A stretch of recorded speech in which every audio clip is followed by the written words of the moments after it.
Magandang umaga o gabi po sa inyong lahat.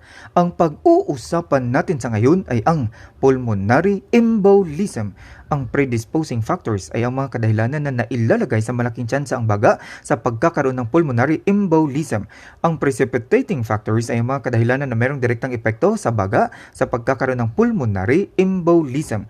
Ang unang predisposing factor ay ang long bone fracture.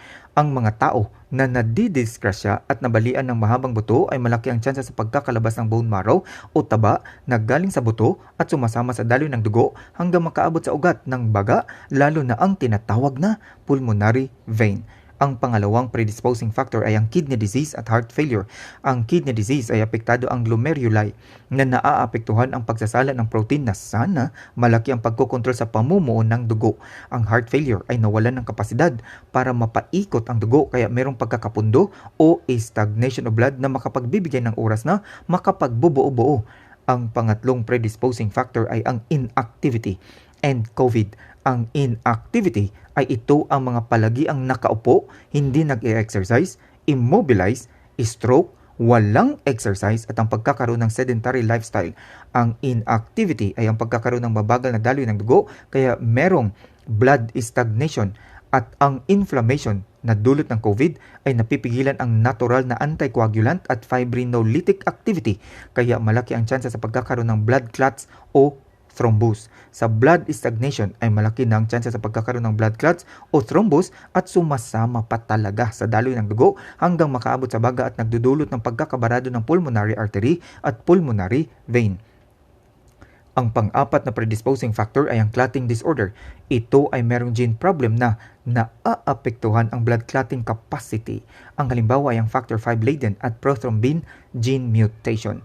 Ang nag-iisang precipitating factor ay ang deep vein thrombosis. Ito ang pinakakilala na kadahilanan sa pagkakaroon ng pulmonary embolism. Ang deep vein ay ang tulad ng mga popliteal vein, femoral vein, fibular vein, tibial vein, inferior vena cava, common iliac, brachial veins, basilic vein, and others. Ang lahat ng veins na ito ay konektado sa pulmonary veins na kung saan ang oxygenated blood ay dito dumadaan papuntang puso hanggang sa makaabot sa sirkulasyon.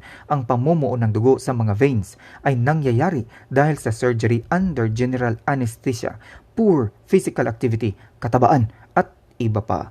Ang blood clot o thrombus na dati nasa lining ng ugat or vein ay natanggal at sumasama sa daloy ng dugo hanggang makaabot sa pulmonary vein. Tandaan po natin, hindi lang nag-iisang blood clot ang dumadaloy.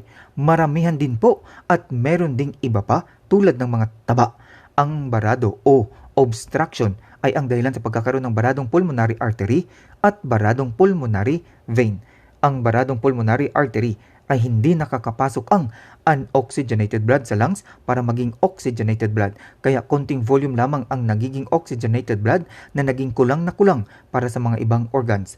Ang pulmonary vein ay daanan ng oxygenated blood galing sa lungs, ngunit hindi nakakapasok sa puso ang oxygenated blood dahil sa ito'y barado na. Kaya konti lang ang oxygenated blood na natatanggap ng iba't ibang organs. Ang pulmonary veins ang pinakaapektado sa pulmonary embolism.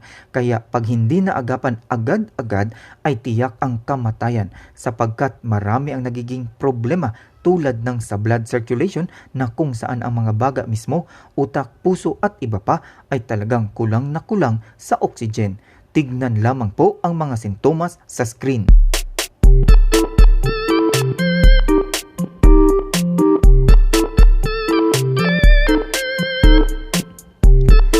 Ang diagnostic test ay ang chest x-ray, pulmonary angiography, pulmonary angiogram, CT scan at iba pa. Ang resulta ay ang pulmonary embolism.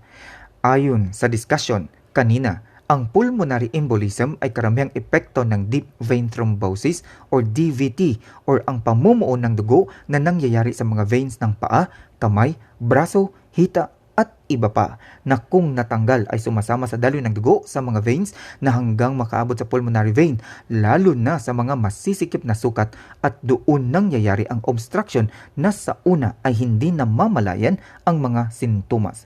ang pinaka-goal sa mga management ay ang tissue perfusion improvement, kaya ang medical management ay agad-agad dapat na maibibigay tulad ng streptokinase and enoxaparin bilang anti-thrombotic agent. Ang anti-thrombotic agent ay pinapapaliit ang tsansa sa pagkakabuo ng blood clots, kaya hindi na madadagdagan o lumaki pa ang naunang thrombus. Ang anticoagulants tulad ng heparin and warfarin or Coumadin ay ibinibigay din upang pahinain ang pagproseso sa pagkakabuo ng blood clots, kaya hindi na magkakaroon ng panibagong blood clot. Ang antiplatelet tulad ng aspirin ay ibinibigay din upang ang mga dugo ay hindi kusang magkakandadikit-dikit, kaya walang bagong blood clot. Ang surgical management ay ang embolectomy at vein filter. Ang nursing management ay ang maging maagap sa mga sintomas ng pulmonary embolism na pwedeng tandaan lamang ang airway, breathing and circulation or ABC para mas madali kung ano ang mga dapat i-prioritize. Kapag nasimulan na ang antithrombotic, anticoagulants and antiplatelet, kinakailangang i-monitor ang bleeding side effects. Bawal ipakain or ipainom ang mga dark foods tulad ng champorado, chocolate, choco drinks at iba pa. Panuorin lamang po hanggang dulo para makita ang diagramo para sa pulmonary embolism. Hanggang dito na lamang po. Daghang salamat. Signing off, Bonggits!